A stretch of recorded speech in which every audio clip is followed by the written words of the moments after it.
This 29-year-old isn't your typical ski bum. When he's not out on the slopes, This is my cubicle. Yes. Cubicle filled with wine. Exactly, yeah. Carlton McCoy is hard at work as the world's newest and youngest Master Sommelier. This is a nice old bottle, 1983 Monte de Tenera. Master Somm, the highest, most prestigious level a wine guru can aspire to. I love the Northern Rhone Syrahs. I think Only it's, 211 people in the world have ever achieved it. In fact, Carlton is one of only 2 African Americans with the impressive title.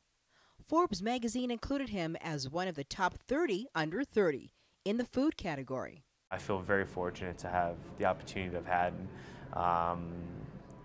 and blessed to have the foresight to take advantage of it. It's a long way from the mean streets of Washington, D.C.'s southeast neighborhood where he grew up. It couldn't be more different, not just in its physical, but just the mentality and the lifestyle as well. And it's a tough place. I mean, it's ridden with poverty and crime and drugs. I mean, I've had many friends that were killed and shot down at the age of 13, 14 years old. I was robbed at gunpoint twice before I was 15 years old. His grandmother was his life raft in the middle of that sea of chaos and violence. My mom passed away when I was 2 years old, and I was pretty much left with my grandmother because my dad was addicted to drugs and lived that lifestyle, so he was never around. So it was just my grandmother or foster home. So my grandmother was sort of the one that saved me from it all.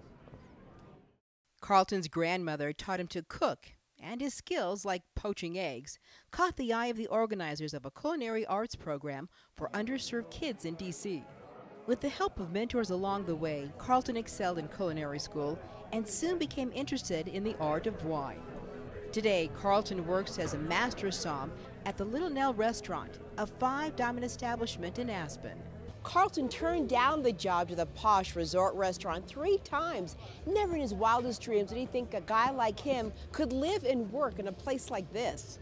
You walk on the streets and I mean, you never have to worry about being robbed or, I mean, I don't lock my door. What I do isn't a job, it's a lifestyle. Everything I do pretty much is surrounded some way by wine making, studying wine, hanging out with sommeliers, talking about wine. You know? Volumes of knowledge just flow out like a fine wine. Very well, if you enjoy it. It's like remembering your child's name. You would never forget it, right? It's Sure. Just, it means that much to you, you know? No matter how many children you had. Exactly, you got the Brady Bunch, you just started lining out the names. The same thing as my Brady Bunch in here. This passion for wine is contagious, and he's generous with the knowledge, training aspiring somms. You guys know we sort of have a theme every week depending on what I think we need to work on. I think something we need to work on is in being a little bit more instinctual. You've got to be selfless and take yourself out of the situation and work harder than you think you possibly can. And that's how he reached the mountaintop. I think an appropriate wine for me for the top of the mountain is Chablis. To me, it's this sort of purest approach, and it's a very soulful wine.